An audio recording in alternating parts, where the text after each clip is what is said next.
వస్తువు చుట్టూ తిరిగే ఈగలు చేశారే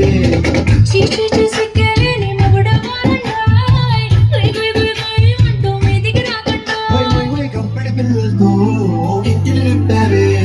సాపాదిండు సంసారాన్ని మేడెక్కించారే